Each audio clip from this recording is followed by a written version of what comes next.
Well, howdy, y'all. I'm Clay, I'm Lloyd. and this is Iron Sharpening Iron with the Kaler Boys. You trimmed up. My mustache. Yeah. You looks good. Yeah. Looks good. Today's what, 22nd? Yeah, 22nd. It is February 22nd, Yep. 2024, and we are so glad to have you all here with us again today. We've been talking a little bit off camera. A little bit. Which we do. Yeah, we usually get started. About 2 or 3 times a day. Well, we usually on Thursday morning we get started with our podcast about 30 minutes before we get started Thursday afternoon for the next week before, yeah. But and then one of us will say, "Hold on, let's turn this on." Yeah, so that's what we did this morning. You already started. Oh man, all the wonderful, exciting news happening. Exciting. I know I've said this before, but there's an old Chinese curse. Joel Rosenberg, who's an author, and he's a Jewish Christian, and he's a Christian first. And I've read some of his books. Yeah. The Copper Scroll and all that, and Epicenter and the Epicenter. I think I listened to that. Great book. And Joel Rosenberg is where I got this quote, but there's an old Chinese curse that says, "May you live in interesting times." And brother, we are there. We are living in interesting times. Before we get into the politics and what's going on in the world, I want to do the scripture of the day. You all right with that? Yes. All right. Paul, the apostle, and for our viewers, they're going to notice that I sure spent a lot of time with Paul. Well, he wrote a third of the New Testament, a little more than. Anytime you were talking about any subject. Yeah. Paul's got something to say. Well, no, any subject, even nothing to do with the Bible. Let's say we were talking about this phone that we were recording on, and that was our subject. You would have to bring up Steve Jobs. And something to do with his iPhone. Right, you know what I mean? Right. And probably reference him multiple times. And pretty important character in this Bible. And I say character, I don't mean that as an official story. No, I understand what you're saying. Well, he wrote a little over a third of the New Testament. His story to me is tremendous. Oh yeah. And anybody now who might think, well, he was a Pharisee, he was a member of the Sanhedrin. God can't do nothing with me or for me, or I've done too much, right? You know what, man? I can't forgive myself for just any number of those reasons. Yeah. And I get it. As a pastor, I've lived it. As a pastor, I can't tell you how many times I've had somebody say, "Well, preacher, you don't know what all I've done. God can't forgive me." And I tell them the story of Paul. Right. Saul of Tarsus was a Pharisee. He was a member of the Sanhedrin, and he was pretty much the dog of the bounty hunter of the day. The Sanhedrin would give him letters of authority, and he would cross the country to hunt down and murder Christians for a living. And that's the way you put your coin on the table. Yeah, and we even have an example of him doing this. He consented to the stoning of Stephen, who was the first Christian martyr. Right. And then he was on his way to Damascus. Didn't mean this turned into a Bible study, but hey, let's man, do it. No. He was on his way to Damascus, and he had a head-on collision with Jesus Christ. Can you imagine? Oh. Can you imagine being a witness to that? But to be... Let me share with you my favorite part. Hence why he could write so much of this. Yeah. I mean, he was highly educated. Right, but just that contact with God. Then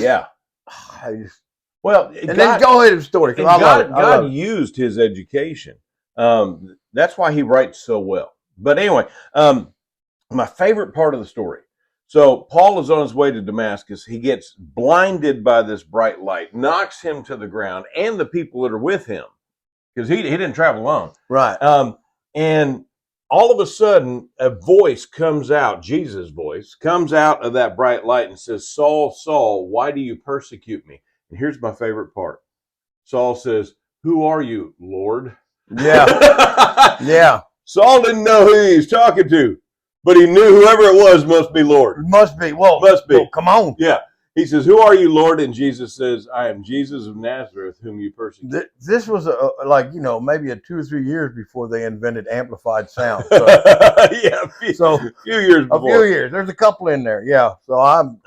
Man. But then when he sent him to to get well. Yeah. And then, send him to a Christian's home. Yeah. Right. Now yeah. wait a minute. You got this fella says, wait a minute, what? Yeah. Ananias was the fellow's There name. you go. See, I don't know the story good enough, but I know it. It was Ananias, and the Lord spoke to Ananias and actually sent him to Paul. He says, "There's somebody I want you to go see, and you're going to heal him, and you're gonna share the gospel with him." And Ananias says, "Who is it, Lord?" And he says, "Saul of Tarsus." And Ananias is like, "Whoa, wait a minute, hold up. Do you know who that is?" What you talking about, Willis? Yeah. What you talking about, Willis? Can you imagine though? Oh, The word is out. I mean, you already know who this name is. Obviously, Yeah. he feared this name. yeah, And then all of a sudden, God contacts you and says, "Hey, this is what I need you to do." right. So you want me to go get the beast and bring the beast into my house? And heal him. And so when he gets good and healed, me being a Christian, and that's what he feeds on, I can see nothing but bad out of this, God. Are you sure? I mean, I'd have to. I know we're not supposed to, but I'd be like, Well, that's exactly what he did. That's exactly. What? But you know what? He was obedient. He went and did what he was told. He went. He healed Saul. Something like scales fell off of his eyes, and he could see. Shared the gospel with him. Saul received the gospel, and then they had to sneak Saul out of Damascus because word had gotten out that he'd become a Christian. And so they lowered him over the wall of Damascus in a basket, and he fled and went to Arabia for 3 years. I guess his boss was a little upset. Yeah. He resigned. So that's Paul. He That's didn't put Paul his the 2 weeks Apostle. notice. Anyway, yeah. So go ahead with our scripture of the day. We've got a little Bible study. Yeah, I'm telling you, we're in Galatians. But what an chapter amazing 1. life, Oh man, Galatians chapter 1, and the whole point of the book of Galatians, Paul is writing to the church in Galatia because here's what happened. Paul would go into a community, and he would first go into the synagogue, and he would preach Jesus. And he'd preach a couple of weeks in a row, and they would tolerate it for a couple of weeks in a row, and some of them would come to believe. And then the leadership would get upset with him because he was garnering more of a following than they had, and they'd kick him out of the synagogue. So then he'd go out to the marketplace, and he'd preach the same message to the Gentiles, and they would come to Christ. Well, something would happen after, a year or 2 years. He'd get run out of town, or he'd get thrown in jail, or whatever the case may be. He spent a lot of time in jail. And he would move on to the next community. And right behind him would come what he called the Judaizers. These were Jews out of Jerusalem. And they would come in right behind him, and they would find this new fledgling church that he had started, and they go, "Oh, great, Paul was here. Okay, well, that Paul, he's so absent-minded. He often forgets things. We're here to fill in the gaps. So, gentlemen, all of you all line up right here. We're going to have to do circumcision." Whoa, yikes. That's right. I got a sharp knife and a Band-Aid. And what they would do is they would come and try and take these brand new believers and shove them right under the law and turn them into Jews. Right. And so Paul is addressing that, and that the whole book of Galatians is addressing that. And so Paul says in Galatians chapter 1, starting in verse 6, I love this. Listen to what he says. "I marvel that you are turning away so soon from him who called you in the grace of Christ to a different gospel, which is not another. But there are some who trouble you and want to pervert the gospel of Christ. But even if we, or an angel from heaven, preach any other gospel to you than what we have preached to you, let him be accursed. As we said before, and now I say again, if anyone preaches any other gospel to you than what you have received, let him be accursed." Paul, he starts off and he says, "I marvel that you're turning away so soon from him who called you into the gospel of grace." You're turning away from Christ. And then he says this, "to a different gospel, which is not another." Now, this is interesting in the Greek. There are 2 Greek words that are both translated another. Don't glaze over on me. I'm not. All right. I'm with you. Allos and heteros. Okay. All right. Allos and heteros. Allos is another of the same kind. Okay. Heteros is another different kind. That's where we get hetero. Hetero comes from heteros. Okay. Hetero means male and female. Uh-oh. It's another of a different kind. There are 2 genders. Yes. So here's what he says. He says you're turning away from a heteros gospel, another of a different kind, which is not an allos gospel, not another of the same kind. Right. And then he says, but there are some who want to trouble you and want to pervert the gospel of Christ. Here's the deal. 1 Corinthians chapter 15, Paul says this. He says, I preached to you the gospel in which you received, the gospel in which you stand, the gospel by which you're saved. That Christ died for your sins according to Scripture. He was buried and he rose again from the dead. There's a period at the end of that. Yeah, that's it. That's it. That's no matter the gospel. no matter what Oprah Winfrey says. Yeah, that is the gospel. Or Joel Osteen. Right. That is the gospel. Christ died for your sins. He was buried. He rose again from the dead. If you trust and believe in the death, burial, and resurrection of Christ, you're safe. Death, burial, resurrection, period. That's it. And if you add anything to that, or take anything away, right, you're perverting the gospel. Right, and that's a horrible. I mean, yeah, I'm not sure how true this is, and I hesitate even saying it, but I'll just say what I watched. Okay, and all videos are subject to whatever. True. I'm not a professional, none of it. Anyway, I watched something about, it appeared to come from like a news station, like a news setting, and it was about the Pope condoning homosexuality. Yeah, well, is that? I mean, am I getting that wrong? No, am I getting that? Am I misunderstanding? Because it absolutely floored me. What he did was he came out and gave authority to Catholic priests to bless gay couples. Meaning what? And I mean, meaning what? To say that's okay? Condoning? Well, keep in mind, in the Catholic Church, the priests have the ability, the authority to bless. A union? They're not allowed to do gay weddings. But they can bless a couple. Bless See, I'm confused. I truly am confused about what exactly does this mean? And isn't it written in the Catholic Bible, just like ours? Yeah, I mean, they have Romans 1, just like we do. Yeah, I thought, and I've been around. Well, this Pope, I've been around Catholic families, Clay, and I'm dear friends of mine. Yeah, and I know for a fact, an old music teacher that I love her family dearly. I know for a fact her and her husband would be flipping. Oh, absolutely. They are just as kind and pure as the day is long. So the Catholic Church, the Catholics believe that the priests have special authorities. One of those special authorities is the Eucharist. When we do the Lord's Supper, we understand it as Jesus said it. He said, "Do this in remembrance of me." It's a simple ceremony that we do. Catholic think it's real, right? Yeah. And the priest has the authority and the power to take that ordinary wafer and turn it into the flesh of Christ, literally. And the juice or the wine has literally turned it into the blood of Christ. And so there's a lot of power, in the priesthood. And one of the authorities that they have is to not just, if you sneeze and I say bless you, it means nothing, really. I mean, it's tradition. Right. But in Catholicism, if a priest blesses you, he is literally calling the grace of God down upon you. He has that authority. And so that's what the Pope has given priests the authority to do, is to call down the blessing of God on gay couples. Okay, so what and once again, maybe just looking at it wrong. So what I'm hearing is the priest, if a gay couple, as you put it, comes to the priest looking for a blessing, he says, "No, y'all are good." Yeah.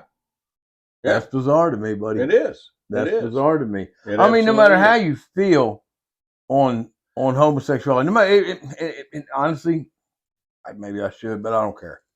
I just don't. Live your life. You do what you want to do. Just don't demand that I participate in it. Sure. But for a church like that to, I don't know how many thousands of years has that been like part of it? Well, since 900 AD. It's just. Yeah. I don't know. Bizarre 900 years after bizarre the death of to me. Christ. Just very bizarre. I And agree. bizarre was the timing, and once again, our scripture ties into something that's actually really happening right now. Right. The timing of it was the Bible just being preyed upon right now. Yeah. Oh, yeah. Just Well, we talked about this a couple of times on our It's like- podcast. That bulletin that came out from the FBI that they're coordinating with banks to see Yeah. where you're spending your money, and gun stores, Academy, Bass Pro Shop, and religious bookstores. yeah. And it almost seems like the Catholic Church maybe is doing this as a precursor to seem to be more flexible, more inclusive, to fit the new this Pope world. is one of the most liberal popes they've ever had. Okay. He just came out not too long ago against Israel, defending themselves because they're going overboard. Which same argument Biden's making, which drives me absolutely nuts, because Israel has done so much to try and prevent the loss of innocent life. No other army that I know of in the history of warfare has ever dropped leaflets on the civilian population saying, hey, y'all need to get out of the way because in 3 days we're coming. You don't let the enemy know when you're going to attack, but they're doing it so that they can protect innocent life. And Hamas is purposely stationed and putting themselves with a human shield. They're shooting missiles out of elementary schools and hospitals. Yeah. Yeah. And Israel has to respond. Well, man, I mean, and the Pope, you hear this a lot, and we've talked about this, I know, at least once before, about the people who say that violence is never the answer. Well, sometimes it's the only answer. That's right. If you're faced with incredible violence, your options are to return that violence with bigger and be stronger, or die. That. Thank you for saying that. One of the things that's been driving me nuts ever since October 7th is all of these politicians and these idiots talking about Israel has to have a proportional response. No, you don't meet violence with a proportional response. You meet it with a superior response. We're not two Frenchmen out here with our leather gloves going to smack each other in the face. Yeah.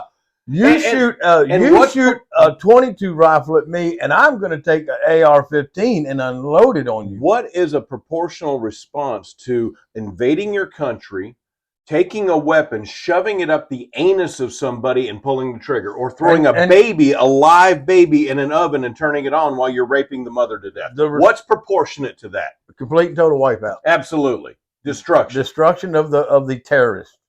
I don't care what your name is. If you're a terrorist in a terrorist organization, you've got no spot. You got no spot, man. And I got no room in my heart for you either. How many do we have in our country right now? Dude, I was watching. They were interviewing these guys from Syria. Yeah. You know what they were wearing? 511 gear. Yeah. Brand new looking. Interesting. I can't afford 511 gear. I've worked for literally 50 years. I went to work on that farm at 10 years old, just like you did. Yeah. And for 50 years, I've had a job. Yeah. I can't afford 511 tactical gear. No. It was nice looking too. And it was brand new. Didn't even have so much as a little scuff on it, maybe from a mesquite limb. Right. Or some sand from the desert. Right. It was the pants, the jacket, and I think there was a little undershirt. Well, we were talking about this yesterday. And it wasn't one. Yeah. It wasn't one. It was a whole line. And all of them were from Syria. And all of them had tactical gear on. Yeah.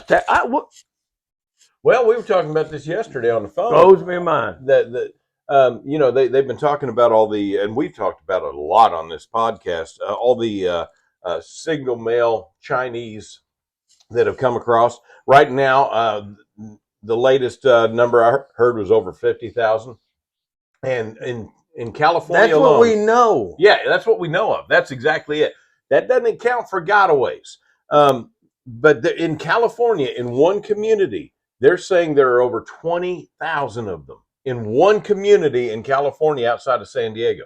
And these guys, you brought this up yesterday. These guys are coming across the border and they're wearing slacks and they've got white shirts on and they're rolling their luggage and they're not dirty. And almost every time I'm on this thing, I've got dark colored clothes on because if I wore a white shirt from my house to yours, I'd get two things on it. Yeah.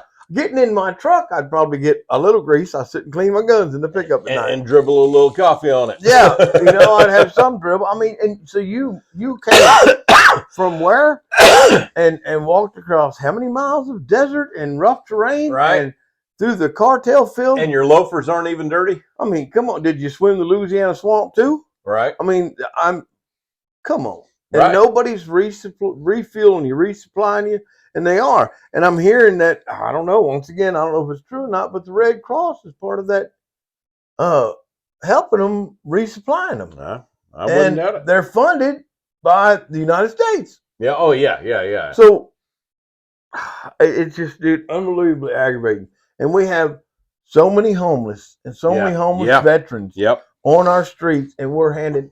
They're trying to pass something in New York where they can have $1,000 a month, $10,000 cards for each migrant or family. Well, I heard $1,000 a month. Well, that's what it's going to say. It boils down to, but what it's going to be is a $10,000 card. Where's all this greenback coming from? My card.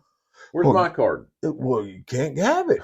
Obviously. Do you know, Clay, that if you went on, like, say you were all of a sudden 70 years old and you couldn't work no more, right? You'd get probably up around, I don't know, without any of your military. Yeah. Because I have no idea about that. I don't want to speak. But if you're just not military, just a just civilian Social dude, Security, and you worked out here in the world, till you got about, too damn old to work, and you applied and they approved, and you'd get, I don't know, $1,100 or $1,200 a month. Right. If you was lucky, if you had if you worked like all the, you could work. If you retired early, it's about $800 or $900 a month. Yep. And that's poverty. You better hope that if you've got a house that's paid for, which that's not necessarily secure, but that's a whole nother podcast. But anyway, and you better hope that your rent is controlled, or you can apply for Section 8, or you're gonna work your lifetime, get these little old nickels, and be homeless. Yeah, because you can't afford to live. Right. A friend of mine was going to be moving down the road from me, be a neighbor. Yeah, and he living in the house, and that's kind of a screwy deal. But anyway, he needed to move, and and I will add, it at no fault to him. He's been at this house for like 15 years and wanted some stuff fixed that was not working. So instead of fixing it, you evict the problem, I guess. Right. Anyway, so and he don't have any money. He's just a hardworking man. Been a hardworking man his whole life. He's a few years older than me. I don't need no comment either. I knew it before y'all did. So he's going to move into this house down the road from me. Well, it just so happens a few houses down on my street, there's a couple trailer houses. Yeah. And they're nice, decent trailer houses. They're, I don't know, 15, 20 years old. Yeah. Probably. And they've been well maintained. They're took care of. Got a nice skirt around them, and the yards are coming. And they're rental properties. And one of them rents for $800 a month. Wow. $800 a month. Man, that's frightening. 10 years ago, I was living in a trailer house. Yeah. I lived in a little trailer park. Yeah.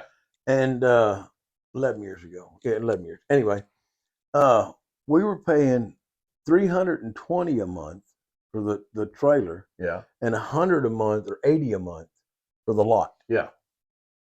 So $420. Yeah. And it was a 3-bedroom. It was me and Brandy and the two girls. Yeah. And Misty lived with us for a little while, and Alexis.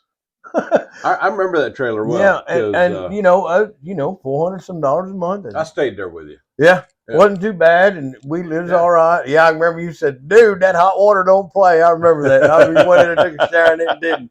That bad boy had hot water. That water heater worked well. Yeah. But yeah, it was $400, $500 a month. This $800, that was what you're making a house payment. Yeah. Then. Yeah. Now, forget about it, dude. Yeah. Forget about it. Well, California's going to raise their minimum wage because they're geniuses. Oh, man. Did you hear that some, I don't even know who it was. I can't even speak on this intelligently, but some congresswoman is pushing for a $50 an hour minimum wage. That's the California. $50 an hour minimum wage. That's California, dude. They want a $50 an hour minimum. My first question is, How much is a hamburger going to cost? That's it. That's the first But question. Look at what happened. Do you know in what? California? Look at what's happened. You know, when they try to artificially inflate these minimum wages, what happens is all these places lay off all the staff they can, and they go to automation. Well, they have hamburger flipping machines now. They had this month, the same month that they proposed this $50 an hour, they also unveiled the first fully automated Yep. fast food restaurant. Yeah. I'm not sure what it is. I don't know if Right. it's a McDonald's or whatever, but it's fully automated. There's nobody that works there. Yeah. Nobody. Well, There's 2 technicians that maintain the place. yeah. You have 2 employees. 2 computer guys. You can afford to pay them $50 an hour Yeah. Well, because you got 2 guys right and here. You place, you know, right here in Burke Burnett, Texas. You go to the McDonald's here in Burke Burnett, Texas, with a gun put to my head. Oh no, go ahead. I'm sorry. Sorry for y'all McDonald's and fans. you walk in, and the first thing that you see is this kiosk where you can do your ordering and slide your card. Yeah. You don't even have to interact with an employee, No. which is good because there's probably not one at the register. Right. You go to United, they have 2 lanes open, but they've got all the self-service lanes. Right. They are reducing our workforce with automation because they can't afford to pay right now with what minimum wage is. What is it right now? $7.25. Is that what it is? $7.25. Something like that. And I don't know how anybody in the world can live on. But of course, But it's not designed to live on. I know. I understand that. It's I understand. designed for teenagers and their summer jobs.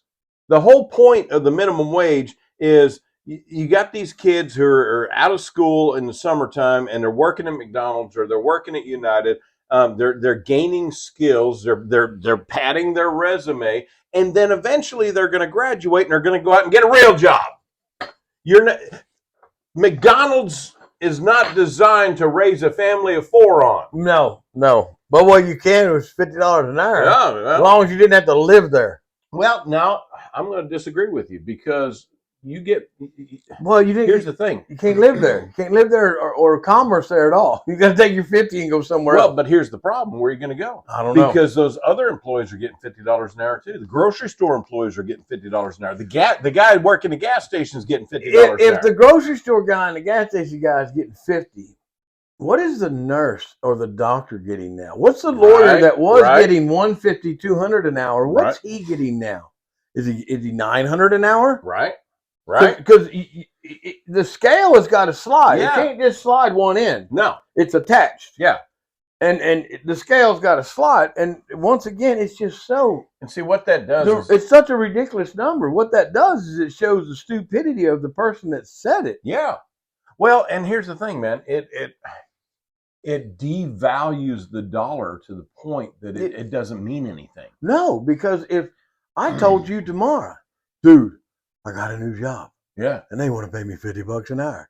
You'd be like, holy crap. Dude. Are they earning? Yeah, that's amazing. But if everybody at McDonald's was getting 50 an hour, you'd be like, okay. Yeah. So you're making minimum wage. So what is your second job? Yeah. Yeah. Right. How are you gonna earn money on your time off? Because you'll have to rent. In California, rent's unbelievable anyway. Oh gosh. But it's going to double or triple. It has to because the scale's attached. It has to. The both ends of the scale is glued together. Yeah. Well, and when you slide one end, the other end moves. You can't do nothing. If your rental property has any employees at all, yeah, you are. They have to be paid. That's right. If you've got a manager, if you've got maintenance, and then all the technicians that come into your rental property, the AC guy. Yeah. He was getting $36 an hour before. Right. What's he getting? If you're what is the increase percentage from $7.25 to $50 an hour? I don't know, but it's a lot. And I don't know if $7.25 is actually the minimum wage in California. I don't think it is. Well, I think it's the high. Federal, but yeah, California is like $15. Yeah, I think so. But still, look at the increase. What's the percentage of increase from $15? I'm not smart enough to do it in my head, and I'm not doing it here. But from 15 to 50, that's a pretty jump. Big jump. That's a big jump. So the AC guy, say he was getting $35, $40 an hour, which he's a trained technician. He's now getting $90 an hour. Yeah, well, it had to be more than that. Yeah. It has to be more than that, man, because double $15 an hour, you're just at $30 an hour. Right. Good You're point. not even made to the technician's wages yet. Good point. You know, triple, you're just at 45. Right. You know, so he more than triple. Yeah. More than triple. So now you got to bump his, you know, Right. his $150 service call to come out and change a capacitor. Well, and here's the thing, man. You look at these countries where their monetary system has devalued. Greece is a great example. Argentina had the same thing happen. A number of African nations had the same thing happen, where their dollar, version of the dollar, got so inflated that you would go buy a loaf of bread and you would carry a stack. You know, you'd have millions and millions of their dollars. You'd have more money in your hand bulk wise than the item you're buying. And it means nothing. Right. It takes a wheelbarrow of cash to buy a bottle of water. Yeah. And it means nothing, you know? And it's just nuts. You can buy a wheelbarrow of cash for $2 of our money. Yeah, exactly. Well, you could. Exactly. You could. Till we started printing it. Yeah. Speaking of money, Sleepy Creepy Joe Biden is going against the Supreme Court again. Yeah, I see. Supreme Court shot down his student loan forgiveness program. But he said, not before I forgive a whole bunch of them. That's right. Oh, yeah. He said, I snuck that in there. $1.2 billion. Now, it's interesting to me, the timing of this during the presidential campaign. Yeah. Isn't that funny? It is. And it's also funny that... Can you say buying votes? Yeah, oh, yeah. Oh, without a doubt. It's also, you know, funny that he can just do that, even though the Supreme Court said no, that's not... Yeah. He just said, I don't care what you say. Right. What do they call that? Wait a minute. What are they saying Trump is going to do when he's elected? He's going to be a dictator. Dictatorship. Dictatorship. That's what they call that. Dictatorship. When he said, I don't care what the high court says. Right. And you're just going to do, I'm going to do what I want to anyway. Yeah. That kind of sounds like a dictator. It does. Like it absolutely does. Biden Castro. And here's the question that I've got about Fidel that. Biden. Yeah, there you go. Fidel Joe. Here's the question I've got about that. What's the remedy? What's the consequence of that? There's not going to be. When the executive branch blatantly violates the judicial branch's ruling, it doesn't matter. I don't know what. Is there a cost? I don't know if there is written down somewhere where there should be, or this is what we should assess, or whatever. But it doesn't matter. No, it makes no difference. Right. What's the cost of any of it? Right. It depends on whether you vote blue or red. It does. It truly does. It does. And I mean, there you go. Just in case y'all didn't know or couldn't see it back there. But I don't know, just so horrible, dude. I know it, man. I know. We are watching, we're witnessing, and have been for 2 years, 3 years, since 2020, the dismantling of our way of life.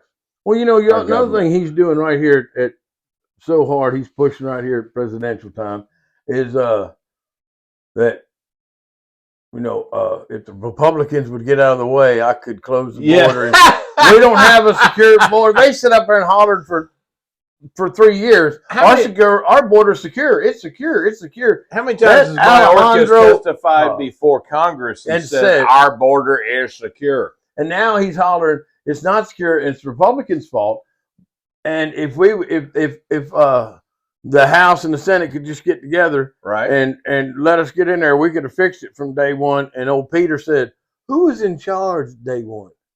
Yeah, yeah, because they had the majority, right, on both sides. Yeah, and who was in charge until midterms? Who was in charge? Right, who was in charge? And she said, "Well, that's not what we're talking about today." Old Karine line, Pierre, open your mouth, tell a lie, Pierre. There, right.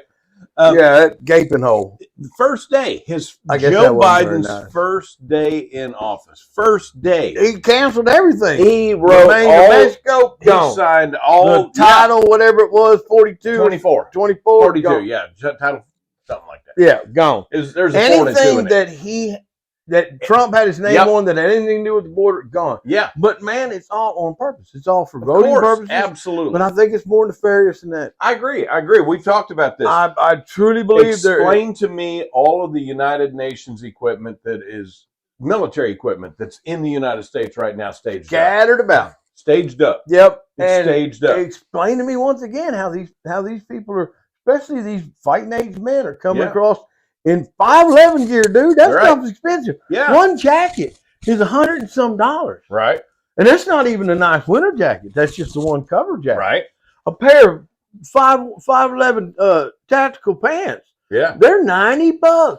Right. I want a few. I don't own any. Right. I go to work 5-6 days a week. Yeah. I work 40 plus hours. In blue jeans. And I've got my little black pants that I wear, well, Yeah. you know, from a little uniform, but little cargo pants, and there's nothing wrong with them, but they're not 5'11". They're not 5'11". They don't have to rip stop. They're not waterproof. They're not fancy dancy. Right. They don't have 16 pockets and 12 places to put an ink pen. Yeah. And I need that. Yeah, you do. But everyone needs that. What in I their life. need and what I can afford varies greatly. Right. And I say need because I need a lot of stuff that I Right. can't afford. Right. Right. Because if it's on my want list, that's need. Yeah. Yeah. Yeah. Well, yeah. I need more pew-pews. Oh yeah. And more freedom seeds. Which, by Isn't the way, that funny that we hesitate even saying the words? no, I'm being funny. I know. I'm being funny. But on all of social media, Oh, yeah. if you say anything about a damn gun, oh my God, Right. or anything about ammo, they freak out. Or another thing, dude, and they're trying to desensitize America. I think on this part, they're censoring people saying anything about sexual assault. You can't say. Yep. You have to call it SA. Yeah. What are we trying to do? I We know. don't want it to sound real bad. It is real bad. Well, it's the same. It's the exact same thing. If not, you Speaking can't, of you that- can't say pedophile. It's now MAPS. Yeah. And speaking of SA, let's get into the little children thing because it drives me nuts. I saved the video. I'm going to play the video. All right. And it is. Saying, quote, in his opening statement, I have had a 50-year career. Oh. Yeah, it's like, another topic, but have you seen ammo prices here lately? Yes. Yeah. All right, listen to this. All right, I'm listening. These are the times that I am discouraged about my job as a representative and also just what happens here at the Capitol.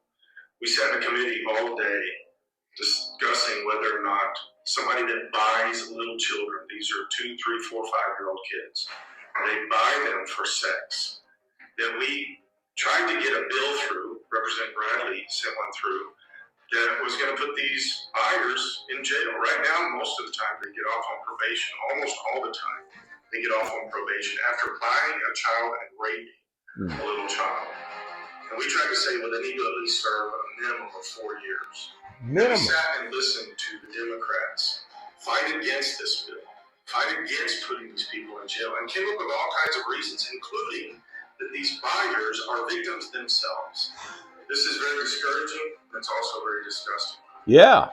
that they would actually defend this. And then they voted completely along party lines. The Democrats voted 100%. They did not want to put these pedophiles in jail. They defended the pedophiles.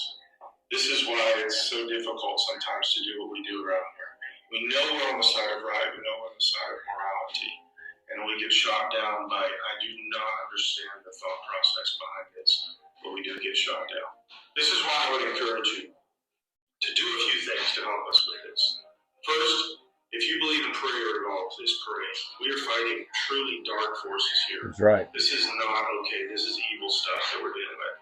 And if you have the ability to come up and testify on bills or anything like this, please do so. Your voice is very important to what we're trying to accomplish around here. We are the minority, but with you, we become a powerful force. Wow. Wow. If that don't just, dude, I've literally teared up. Yeah. I literally teared up. It just, Yeah. are you kidding? I'm going to cry. We have grown people, grown men and women, human beings that are arguing in I can't favor of I can't even pedophilia. talk, man. Arguing Arguing in favor. for these people that are buying and raping children, Right. 3 and 4 year olds. Golly. We have people arguing about That they that. shouldn't go to jail. The people that said they shouldn't go to jail ought to be locked up. Well, here's the thing. How can that even be a debate? Here's the thing. In a sense, Mm. I never thought Even our prison systems, which I'm not saying every prisoner that's gotten locked up.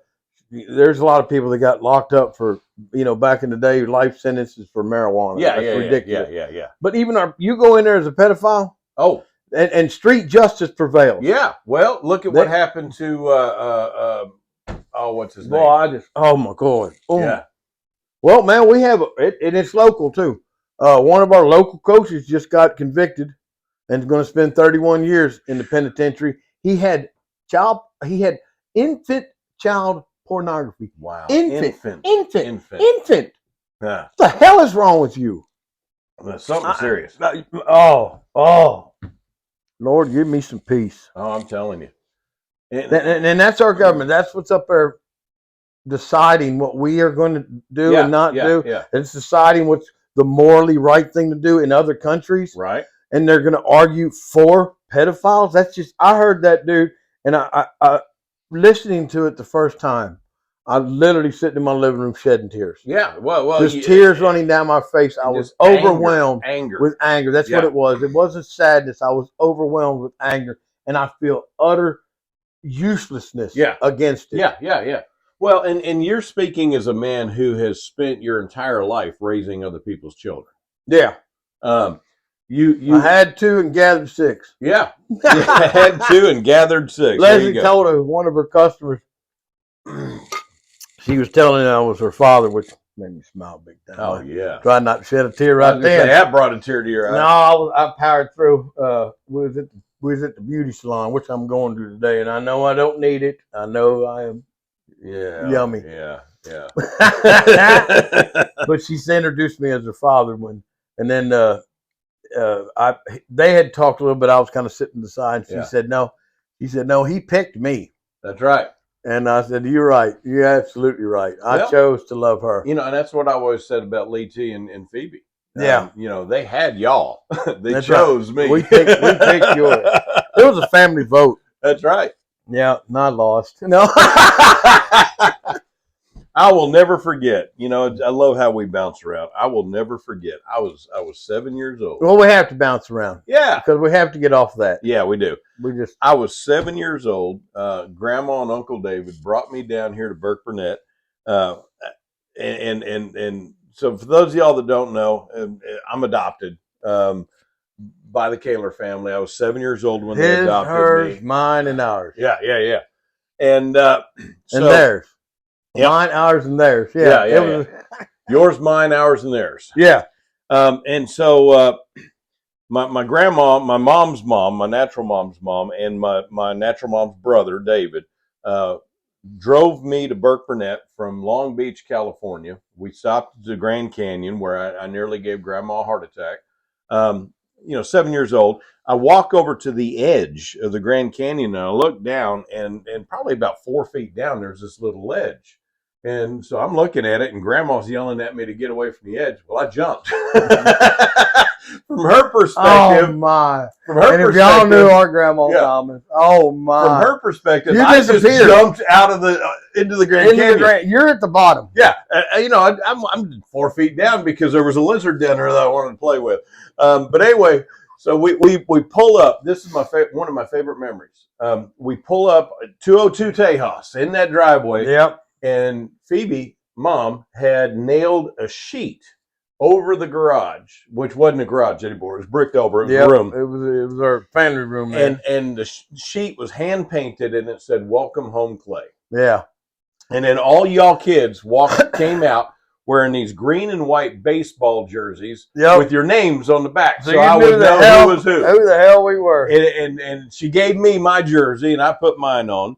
And Grandma Thomas and Uncle David and I spent 3 weeks there at 202 Tejas, riding around in the go-kart and playing with the kids. And I remember Then they snuck off in the middle of the night and left you. What happened was Lee and Phoebe and Grandma and Uncle David called me into the den, which was amazing because I'd never been into the den. Dude, the den was, you had to, Invitation only. And it was either really good or really Right, bad. There was never a middle. Right. And I remember going into the den with all the adults, and I was nervous. I didn't know what was going on. And I sat down, and Phoebe sat right across from me, knees almost touching, and she's looking me dead in the face. And tears welled up in her eyes, and she said, Clay, we've decided we want you to live with us if you're willing. And she said, we want to adopt you. Isn't that something? That's something. And we were excited too, waiting for you to get there. Yeah? Yeah, we were excited. See, I've never heard that story on the backside. We were excited. We knew you was coming and excited, and we knew some little bit of whatever story they wanted to tell us. Right. And we were plenty excited to see you come on down the road there, and getting a little brother. Right. I'm like, all right. Yeah, someone to beat on. That's it. And then Cindy always said she loved when I got there because I was blonde-headed. Yeah. Because everybody in the Kaler family, except for my sister Cindy, is dark-haired, and Cindy is blonde-headed and pale-skinned, and here I show up blonde-headed. I used to have blonde hair, y'all. Blonde-headed. When he had hair. It was very blonde too. Yes. Blonde-headed and just like her. I mean, that was something else. About that big around. Yeah. Well, you know what? By the time I was 7, I had been through quite a bit already. Yeah, you've been through more than any other 7-year-old, or most of us. Yeah. But can't see any other 7-year-old. I say just like we was talking about a while ago. Just these children today. Oh, I know. Good Lord, man. I say to this day that Lee and Phoebe saved my life. I have no doubt. I don't even want to think about what it would have been for you if they wouldn't have. Right. I mean, right. Obviously, us kids didn't have nothing to do with it, but they would. You know what I mean? Well, but then I also think watching some video the other day, man, and I might have sent it to you, or I just reposted it, but it was something about brothers. Yeah. And there was a couple guys like, I don't know where I'd be without my brother. Yeah. I agree with that. Oh yeah, dude. I agree with that. I have no idea where I'd be without my brother. Well, I remember a couple of years ago, we were about 5 o'clock in the morning heading out to the deer stand, and kind of both came to the realization that we're best friends. Yeah. Something that, just sudden realization. And man, I don't know, family's super important, but to be really close to your family, and our family is close. Yeah, absolutely. And that breaks my heart for a lot of folks. I talk to people, as a pastor, I talk to people all the time, and they, I haven't talked to my brother in 30 years. It's like, why? I know, man. Why? What petty thing, and I'm going to call it petty. Yeah. What petty thing has kept you away from that? Right. Potential best friend, confidant. Yeah. Crutch to lean on maybe one day. Well, when you get out of bed and your knee breaks, who are you going to call? Or you may need to be the one to support that guy. Well, maybe he's in a bind that day and coming out of the foothills of Tennessee half dead. Who you going to call? And you have been there for I'll be there on a bus. Come pick me up. You've been there for me more times than I can count. And I've been there for you when you needed me. And I just family. I wouldn't imagine life without it. Right. I just wouldn't imagine. Right. I couldn't imagine being that person that says, I talk to my brother or sister or mom and dad. Right. What I wouldn't do to be able to call dad up and say, hey, man, you're late for the podcast, old man. Where you at? That's right. I thought you boys were doing it over here. Well, we're on our way. We're on our way. Yeah, yes, forget it. We're on our way. Yeah, I agree 100%. And these just, and it's petty. Whatever you're going through, whatever you're dealing with, whatever it is, it's petty. And man, if you can't forgive that person, you need to get square with God, because you need to start talking to somebody or something. Start reading in this book. You have to learn to forgive. That was one of the hardest things that I had when I became a Christian. Yeah, is forgiveness. Yeah, real bad. Right, real bad. My biggest struggle was forgiving me. Yeah. Oh yeah, That was my biggest hurdle. of Biggest course, hurdle. of course. Forgiving me and trying to understand why God would even care about me, because I'd obviously not cared about him. Yeah. Well, And I'd raised my children and take it a step further. in that manner. You didn't care for you. No, not really. Did you make it? Mm-hmm. All right. Michael Jordan over I'm here. telling you, I'm a man. goat, baby. Telling you. Oh man. But yeah, don't hold that grudge. That bitterness only sours you. It doesn't. You're right. If I held a grudge and was mad at you, you don't even taste the bitterness. No. You probably, well, you wouldn't, because we're super close family and best friends here. But you probably wouldn't even know that I was bitter. Right. I just, oh Lord, It has no effect on me. yeah, zero. Yeah. I'm the only one that suffers. It's a cancer. It's a toxin, a poison that you ingested and that you keep inside That's and right. dwell until it eats you apart. And I love completely. I love the way that Paul addressed it in the book of Ephesians chapter 4. He said, "Be kind and tenderhearted, forgiving one another, even as God in Christ forgave you." Yeah, that's the thing. To forgive as God in Christ forgave you. Now, here's the thing. I want you to think about this. Paul writes to the church in Rome, and he says, God demonstrates his love towards us in that while we were still in our sins, Christ died for us. How did God forgive you through Christ? He forgave you before you ever asked for forgiveness. Yeah. That's how we're supposed to forgive. That's right. Me forgiving someone else has nothing to do with the other person. No.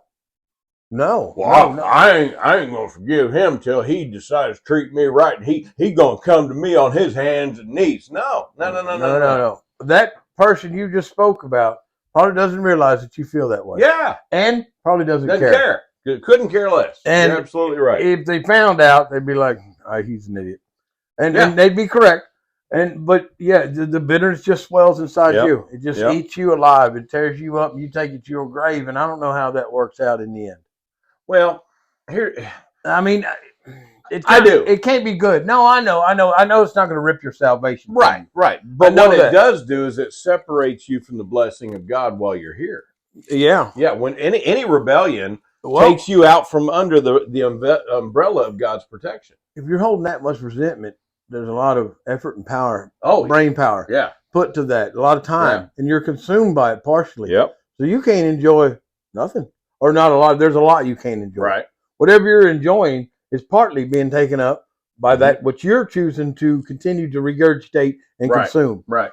Well, and the way I often put it when I'm teaching and preaching on this is so many people have this grudge that they're holding and they've held for years, and it becomes a pet. They're holding it and they're loving it and they're feeding it and they don't want to let it go. They don't want to get rid of their little pet grudge because this is a part of who they are. This has become part of their identity. They've had it too long. Yeah, it's become a part of their identity. My identity is I hate my brother. I was preaching on forgiveness when I was up in Oric, and one of my deacons, great guy, I love this guy.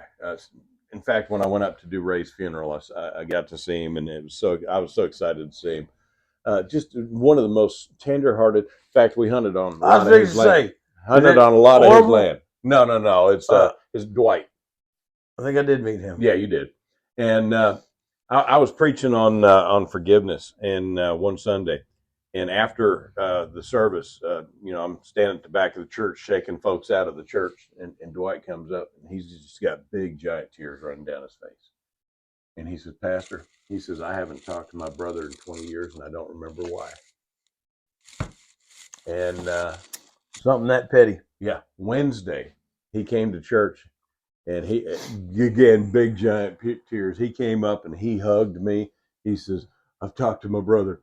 He says, "Neither one of us remember why we didn't talk, why we were mad at each other." He says, "But we're back together." And he's coming into town, and he's going to come and stay at my house. And he was reunited with his brother. Dude, life got so much better. Yeah. Instantly. Yeah. Instantly. It's a weight lifted off your shoulder. Imagine, a burden you no longer tote. Your life is so much. Can you imagine not talking to someone that you're related to for 20 years and you don't remember why? No. That's just horrible. No. But God reunited those men. Absolutely. Absolutely. Man, you know this as well as better than I do. That when you preach that message, A lot of times it's God dealing with you, but all Yeah. the time it's somebody. It's for Yeah, somebody yeah, in that church, and usually for multiple. But there's somebody in that church, Right. somebody, and he needed to hear that Yeah. that day, Yeah. and that day changed that man and another man's life, and then the ripple effect, Right. their family's life. What kind of family did his brother have? Yeah. Or Right, accumulate right, 20 years that right. he's never met Well, or never been with. and cousins. You think about that, Yeah, it's just a huge ripple effect. Right. All for him listen to that message and then being obedient. It's interesting. In my novel, The Fallen, there's one section in here where the main character, Coy, who's the pastor, preaches a message entitled "Freedom," the freedom to forgive, and it's it's just a plot point in the story, Right. but in the message, he's talking about forgiveness, and I'm sure you probably remember this part of the story. There was a deacon in his church that came up to him at the altar call with tears running down his face. And the deacon looks at him and says, "I hate you." and he says, "And I've hated you since you've gotten here." And he just breaks down and he says, "This was a sweet, kind little church when you got here, and you changed everything. And this was my church, and you destroyed my church." And he just grabbed a hold of him and hugged him and sobbed on his shoulder and forgave him, Right. And there's a liberty, the freedom to forgive. There's a liberty that you gain when you forgive other people because you're setting that grudge aside. And it's just You're that not toting it plays anymore. exactly to my point of, Coy Yeah. had no idea Yeah. what this man was taking and carried. That man was fueled, hated you since you got here. Yeah. He was fueled with that and had no idea. Coy was like, really? Oh, well, how about that? Well, that's news to me right now. Yeah. And that's my point. And Of that grudge, that whatever petty thing you have, it is petty. Let it go. Right. That person probably doesn't even know that Yeah. you're holding it, and it's just eating you up. You don't have to forget And then if somebody done you wrong, right. or No. cheated you out of something or something like that. 100%. Don't be anybody's sucker or fool. Forgive and forget is not biblical. And Forgive is. and it's not the same. And to take that story a step further, later on in the story, when Coy is about to go into this massive spiritual battle, he calls key people from his church to be a part of his prayer team, and that deacon was one of the ones that he called. Well, he was reached by God. He heard that story for what it was. That's right. That's right. So he was a godly man. Yeah. Willing. Yeah. That you got to be a willing participant. I know that from long years of That's saying, right. God to me. That's right. That's right. Well, I tell you what, man, prayer, people say, you should pray pretty often. I don't know that I could, well, you could always pray more, but 87 times a day, that's pretty good. Well, and I don't believe I'm exaggerating. It's constant. Oh, yeah. It's constant. Yeah. It's constant. On the way over here, I come out of my road and I started talking to God. Look at this sunrise you've given me this morning. That's right. It's fantastic. That's right. Pray to God. Got on the phone with you, and I'm just, hey, God, guide us today. Let's not say nothing too out of line. And it's constant. I pray over my wife constantly for her. Every time I see her on my camera, I just praise his name. Absolutely. Oh, my God. She made me tear up yesterday morning. I went to check on her. It was probably about, 4 or 5 in the morning. Yeah. And I go in there to check on her. I was off work. All right. And I go in to check on her. And just seeing her laying in that bed, so content and so comfortable, and she was just, I'm gonna tear up now. Perfect. Just perfect. So strikingly beautiful. Yeah. Just look at you. And I just got a big old grin on my face, and I know what the grin was about. That girl's mine right there. That's right. That right there is mine. That's mine. That's my baby. And I just, she talking about praising some God for her, I'm telling you, for man. the way she is, and the fact that how much she's recovered. And I know. How I haven't lost her. Yeah, yeah. Well, her little rebellion. Oh my gosh, she was on the coffee again last night. Oh yeah, hiding your coffee from me. Dude, That's that is hilarious. hilarious. God, that cracks me up. But She's getting sneaky too. Oh, is she? Yeah, she's honing her craft. Well, I was getting at when you're getting ready to go to work, she says, "I'm going to stay up and watch TV." A few months ago, that wasn't an option. Right, and now she's it's that continuing to get better. Yeah. And she knows that she can do that confidently Right. and without and she can put issues. herself to bed. Without issues. Yeah. Without need for somebody else to help me. That's Right. huge, man. Yeah, it's massive. That's gaining more and more independence, and I support it 100%. Oh, absolutely. I ain't gonna say I didn't worry at first. Right. That'd be a lie. No, I know because I was on the phone with you. Yeah. You'd call me. She's staying up. Yeah, and I'd be staring at them stupid cameras, man. Just, and I could speak over the camera. Right. And like every 30 seconds, I'd be like, "Are you all right?" She really. She trying to watch a movie, and here you are interrupting. Yeah, her every 30 seconds. It was. The first few times was rough, but now it's not. Now it's commonplace. Yeah. Yeah. And it's just about every night. Yeah. Just about every night. Yeah. Last night she stayed up because I was off work. Right. And now tonight, probably tonight. I don't want to ever try to guess her. Right. But probably tonight she'll go to bed around the time I'm leaving for just work. because she stayed Because up she stayed up last last night. Yeah, right. that seems to be the pattern. And especially if I go over, go home after the podcast and kick the side of the bed. But I'm not. Right. I'm going to get my hair did. That's right. You're going to go get your hair fixed. I have been to this haircutting place 3 times. Right. To get a haircut. Now, it may seem like I'm griping, but I'm not. Right. I have got the system figured out. I've got Leslie pinned down to where she's going to be. Yeah. Each and every day. Yeah, you can go see her anytime you want to.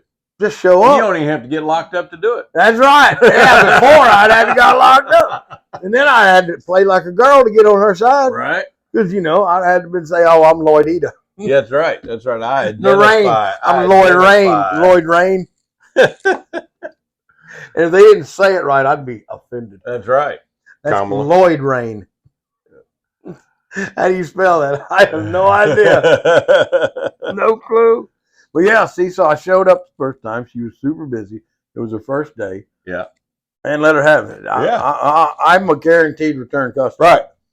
And then I showed up the next time and Right. had Mama with me. Yeah. And Mama got her hair cut. Right. And she had some other customers, and so I just, leave it alone. I'll come back. Then I went back on the day I told her I'd come back, and man, she was covered up. And I just think it's fantastic. Oh, yeah. And I am not going to get in the middle of it. No. And so I've got an appointment this morning Yeah. at 9 o'clock. They We'll open see how at that 9. works out. See how it works out. If I get my hair did, well, good. Right. And if I don't, I ain't lost nothing. True. I just got to visit my You girl. I was going to say, you got to see your girl. I got to go visit my little baby girl. Yep. Speaking of which, I got to share this with you, man. I got to talk to Shelby day before yesterday, Tuesday. All I right. talked to Shelby. She called me, and it's funny. She called me, and as soon as I answered, normally she says, "Hi, Daddy." She's all excited, and this time she didn't. She immediately said, "Do you know who Lisa Brown is?" And I said, "Yeah, I do." I said, "She goes to our church. Why?" She says, "Because Lisa Brown put money on my books."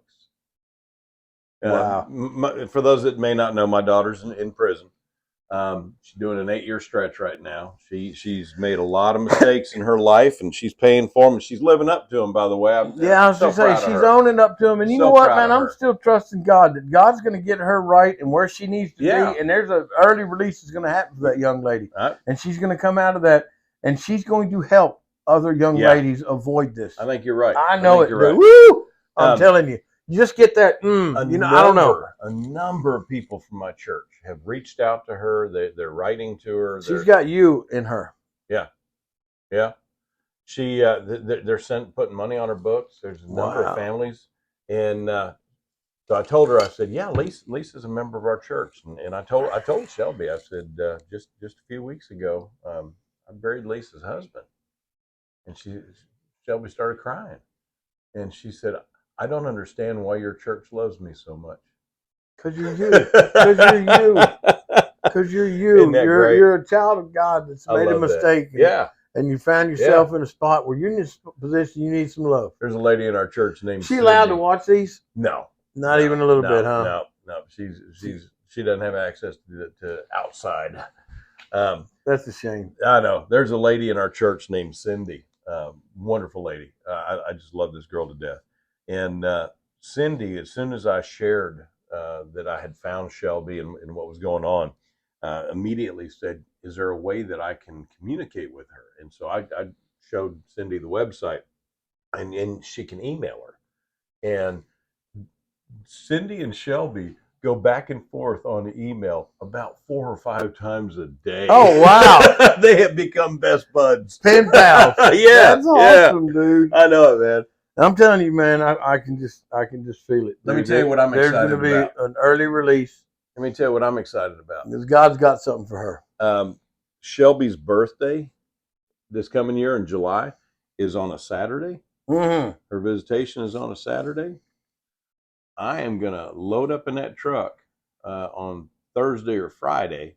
I'm driving to Louisville, Kentucky, and I'm going to get to see my baby girl on her birthday in person. That's outstanding. I can hug her and sing happy birthday to her. And I'm going to get to meet my grandson. Are you going to sing? I am. Oh. I am. Loud and obnoxious. Oh, poor Shelby. I sang happy birthday to her over the phone. I know, but first time I talked to her, man. You can. That's a neat story too. Yeah. When I found her, and the first time she called me was on her birthday. So the next birthday, I'm gonna be there in person. Yeah. I'm excited about that. That's cool. Yeah. That's cool. It just, I don't know, just the timing. It's just God. It is. When y'all made contact again, and the fact that this visitation is on her birthday, and you're able to go. Yeah. You know, several years ago you wouldn't have been able. Right. But now you are. Yeah, I told the boss lady about it, and she says, "We'll make it happen." You know how she is. You taking the White Lightning out there? Yeah. Are you really? Yeah. Of course. Yeah, I ain't flying. No. I'd rent a car. Yeah. Cheaper. Yeah. Really? Yeah. No wear and tear. That's a lot of miles, dude. And you drive a Ford. You can't afford to burn up them. You know what's funny? I bought that truck. It had 29,000 miles on it, and I'm about to break $100,000. What's wrong with your video? Oh, it's just some little notification that popped up on my phone. All right. It's telling me I've got something scheduled. Oh, it's breakfast with Billy. That's it. Oh, that men's breakfast. Yes, on Saturday. Well, Lloyd, you got a 9 o'clock appointment. It's 8:31. We had better probably close this thing down. Well, yeah. I'll be. Yep.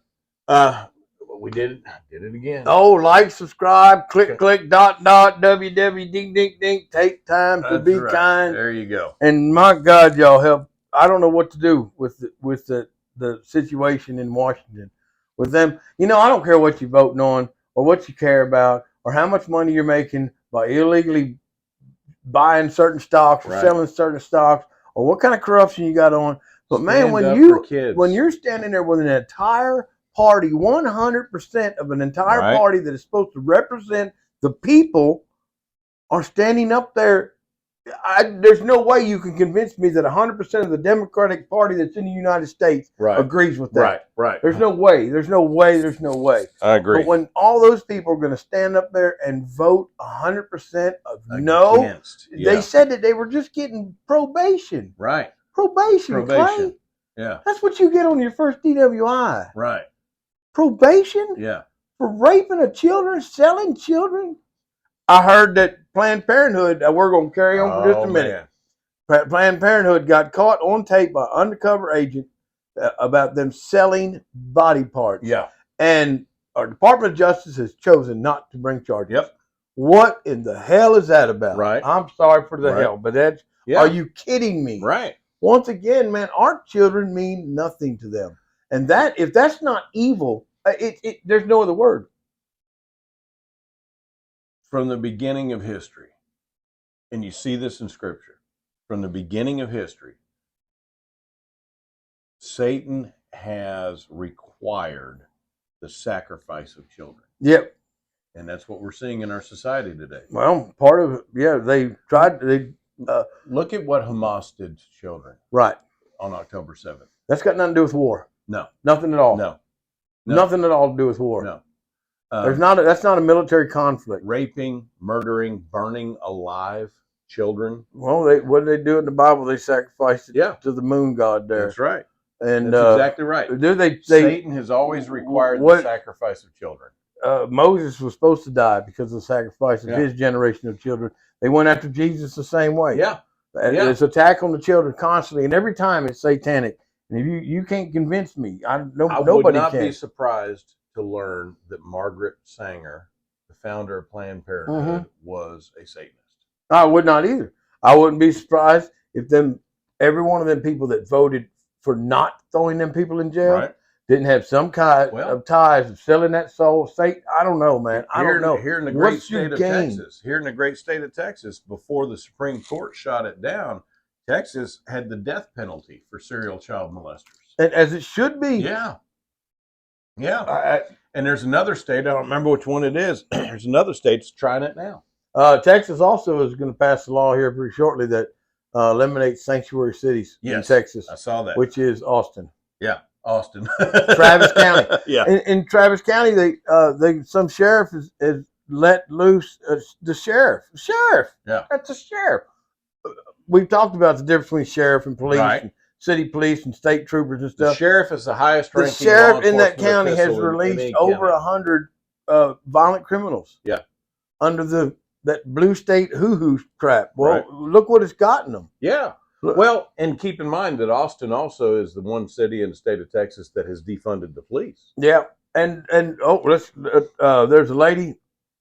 Well, I should have saved that video, but there was a guy that was he did a violent crime. I want to say he shot somebody in New York, and they caught him in Arizona. Yeah. And they want to extradite him to New York, and Arizona I said, saw that. No. I We saw see that. how you liberals treat the criminals, Yeah. and we don't want him on the street. He needs to be incarcerated, saw and that. that's where he'll stay. Yeah, he's going to stay here. And you know what, man? I mean, why? More power to him. Once again, we got grown folks arguing over some moral decision that should be Yeah. a no-brainer. Right. If you value human life, They don't. that's That's it. the point. They value votes. Yeah. And if I'm Here's the thing. Anyone that values human life is not going to be pro-abortion. no, Period. no. You know, I watched a guy question a bunch of nurses, and it saddened me that these nurses were doing. This was a few years back. They were all holding Black Lives Matter signs outside of a hospital in their nurses' garb. Yeah. And this guy said, "All Black Lives Matter?" They said, "Yeah." And they said, "Black lives that have been, killed by police officers, that matter?" Yeah, they was all about that. He Yeah. said, "Black lives that black guys have killed black guys, does that matter?" Got a little quieter. Right. He said, "All the black babies that were killed by abortions," could have heard a pin drop. Right. Yeah. Oh, he said, "Oh, I got it." He says, "So the baby black lives, the future black lives, they don't matter. They don't matter at all. But thugs and gang members, Yeah. they matter. Right. But all lives can't matter. Just certain black lives. All lives matter is a racist That's a racist comment. statement. Yeah, because that's, once again, oh my God, are you kidding me? Somebody said, "Well, I think that all human life means something." Yeah. And you're awful. You're awful for Right. saying that. Well, and I take it a guess step I'm further. racist because I'll I take- truly believe. I'll take it a step further. All human life matters because it is a gift from God. Amen. I truly believe that without Yeah. every fiber of my being, that every baby that's born is not an evil kid. None of them are. They're taught that. Yeah. They're taught. True enough. They're True enough. taught. You're taught hatred. I know you've seen it. There's a video. It's been around for years, and it every time I see it, it just cracks me up. It's a picture of this little white boy and this little black boy, and they both got their heads shaved, and they're dressed alike. The brother twins. Well, yeah. They wanted to be dressed twins. alike so that they could fool their teacher, and their teacher wouldn't be able to tell them apart. Yeah. Little black boy and little white boy. Yep. And they participated in Twins Day. Yeah. I've seen them Yeah, guys. isn't that hilarious? And their mothers are like, "This is insane. Yeah, This is nuts." yeah. But it's That's natural. that That's natural. human being Hatred and prejudice is not. is not. It's taught. If you like what you see, certainly Thank like, you. comment, subscribe. Take time to be kind. Yes. Take and, time to be kind. It doesn't cost anything. No, it And doesn't. it's very little effort too. Even Yeah. just smiling at somebody, Oh, I know it. wave at somebody. Crack a joke. Yeah. You Hey, know? have a nice day. thank you. My God, say thank you to somebody. Yeah. I was coming out of the courthouse. This is a couple of weeks ago, and there's this lawyer that I've had contact with a couple of times, and in work, not just dawned on me. I should probably clean that up. It's all right, convict. In my job, I deal with a lot of lawyers, and he was coming out, and I was going in, and I said, "Hey, counselor," I said, "How's the world treating you today?" He said, "Like a baby treats a diaper." Then he laughed. Yeah. Always speak to people. Always smile. Take time. Be the positive in their day that day. Yes, and I refuse to look at my day every day negative. That's right. Ain't doing. Life is too short to walk around looking like you've been baptized in pickle juice. Hey, I got a question before we go. Maybe somebody here listening can answer. All right. What is the rules or the laws? I couldn't find nothing last night that govern whether you can carry a handgun or a long gun on a bicycle. That's what I ran into. And I looked, and there was nothing specific. I don't think there would be. There was something on motorcycles, but not not necessarily. And they're different. They're different. Huh. And the reason I'm asking, right, is I have that electric bike, right, and I put me a gun mount on the handlebars. Yeah. And not being in the woods, I want to ride around and see what it does with steering, handling, and I want to be able to do it with. I have, turkey gun, and I've got an old shotgun, and I've got an old lever action. Right. And then, I got a bow, and I want to do it on a variety of things on one of my days off. Yeah. Well, this would be at midnight, 2 a.m. And yeah. That might draw some attention. I think so, because what I want to be able to do is ride not around my yard. That's just ridiculous. It's bigger than you want to get out on the road. I want to get out, and I want to ride up 2 or 3 miles and see how it turns, how it handles, how long range. Is it going to make me kind of tired? Is it going to fatigue my hands more? Is it going to lean you one way or the other? Right, and different guns. How does this gun? How does this gun? Because they're different lengths and weights. And so I could load all those up and take them out to the river and leave them in my unattended truck while I go 3 miles. But that seems ridiculous to me. Yeah, it just does. Yeah. Or I could get somebody to go with me to babysit the truck. I have a secure home. Yeah. I could drive around, and when I get done doing that one, but I don't want to get in trouble. Yeah. And I don't think I can, just because it's Texas. Yeah, I was going to say, we have open carry, open carry. And I carry a concealed license. Yeah, so, I think I'm good. If I were you, I'd reach out to. But I think I'm going to get a hold of the chief. This is what I'm going to do. I know it sounds funny. Crazy because I'm 2 or 3 in the morning, but that's your schedule. That's my middle of the afternoon. Yeah. 3 a.m. is my noon time. Yeah. And so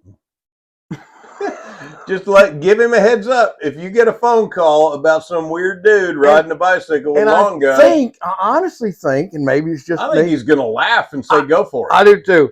But I think it would be more alarming if I did it during the day, if I waited till daylight, because now these people are really seeing me. Right. There's a lot more people that are seeing me riding around toting. I got a long gun strapped across, and I always have a sidearm. I mean, I carry everywhere. This wouldn't change. Right. I would carry it because I just do. Yeah. And, but yeah, I think it would be, I started to do it last night anyway. Yeah. But I think it's worth a phone call. I looked at my little savings cash, and I don't think I quite had enough for bail money. It's worth a phone call. Yeah, so I am. I'm going to I've got a pretty good relationship with the chief, and so I'm going to reach out to him today. When I'm out of town doing surveillance or something, I was up in Seymour doing surveillance last Saturday, and one of the things I always do because they don't know me. For those that don't know, I'm a private investigator full time, which is why I work with a lot of attorneys. When I'm out of town, trying to explain that. Yeah, when I'm out of town, Hillary, and I'm sorry, I don't even have a shredder. You got a hammer though. Yeah. When I'm out of town and I'm doing surveillance, one of the things I always do is I call the local police. My name's Clay Kaler. I'm a private investigator. I'm sitting on the corner of such and such and such and such in a silver Ford F-150. I'll be here for about 4 hours. Here's my license number. In case they get an occupied vehicle call. Sure. You know. Suspicious person in a truck. Yeah, yeah. And And they always appreciate that. So, folks, we appreciate y'all. Run over. I got on a rant. Yeah, that's all right, man. And you got 17 minutes to make your haircut. That's all right. I'm there. There you go. All right. Love you guys. Hope that you all have a wonderful day. Be blessed. And we will, Lord willing, see you. Sinner, the river's just ahead. Down the path of forgiveness, salvation's way